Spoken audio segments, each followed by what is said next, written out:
Okay, guys, so one of the things we're going to be doing this unit is creating personal belief statements. It's leading up to your PBA, which is an action plan for a service project, an issue that you identify in society based on your core value or belief. Because of the fact that we're going to read 1984, this unit, a novel that basically explores what happens when freedom is completely deferred, we're going to look at George Orwell, the author's personal belief statement before you begin writing your own personal belief statement. An important knowledge about this book is Orwell wrote in 1984 as a result of rising fascism. Around the time of World War II, he was watching what was happening with Hitler and Stalin and the way that sort of countries were bickering and what was emerging as a result of that issue. So this letter came actually 3 years before the publication of his novel. And 1984 basically looks like at what would happen if fascism and totalitarian control were allowed to take hold in society. Okay, while we are reading, I want you to be able to identify his core value. What is the personal belief he is expressing in this letter? All right.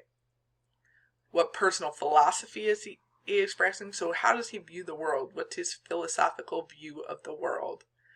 What events have helped shape this philosophy? And what does he think we should do about the problem he's identified? All right. So to whom it may concern, I must say I believe or fear that taking the world as a whole, these things are on the increase. Hitler no doubt will soon disappear, but only at the expense of strengthening Stalin, the Anglo-American millionaires, and all sorts of petty Führers of the type of de Gaulle. All the national movements everywhere, even those that originate in resistance to German domination, seem to take non-democratic forms, to group themselves around some superhuman Führer. Hitler, Stalin, Salazar, Franco, Gandhi, Dalvera are all varying examples, and to adopt the theory that the ends justify the means.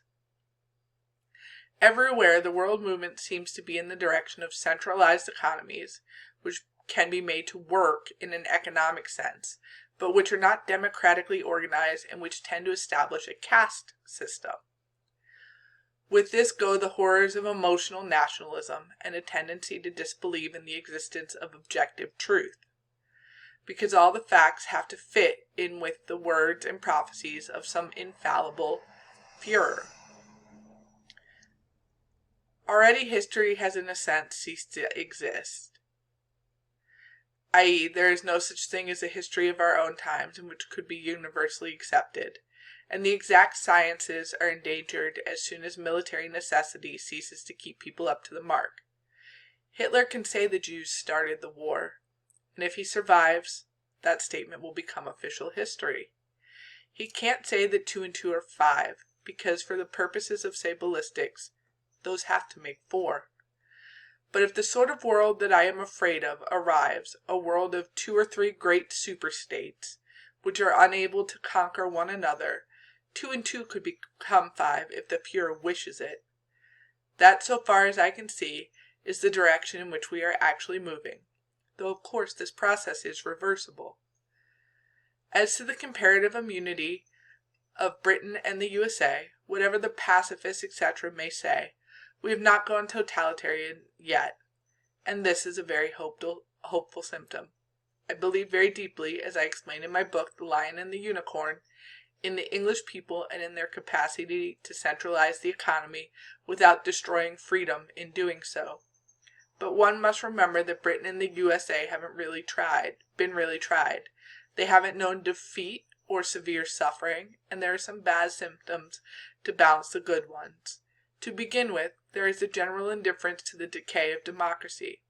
Do you realize, for instance, that no one in England under 26 now has a vote, and that so far as one can see, the great mass of people that age don't give a damn for this?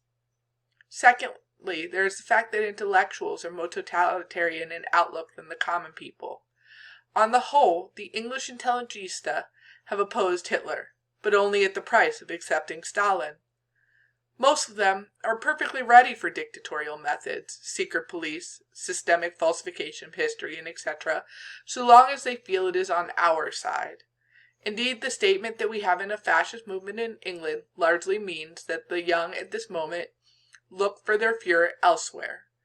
One can't be sure that won't change, nor can one be sure the common people won't think 10 years hence as the intellectuals do. Now, I hope they won't. I even trust that they won't. But if so, it will be at the cost of a struggle. If one simply proclaims that all is for the best and doesn't point to the sinister symptoms, one is merely helping bring totalitarianism nearer. You also ask if I think world tendency is towards fascism? Why do I support the war? It is a choice of evils. I fancy nearly every war is that I know enough of British imperialism not to like it, but I would support it against Nazism or Japanese imperialism as the lesser evil. Similarly, I would support the USSR against Germany because I think the USSR cannot altogether escape its past and retains enough of the original ideas of revolution to make it a more hopeful phenomenon than Nazi Germany. I think and have thought ever since the war began in 1936, or thereabouts, that our cause is the better, but we have to keep making it better, which involves constant criticism. Yours sincerely, George Orwell.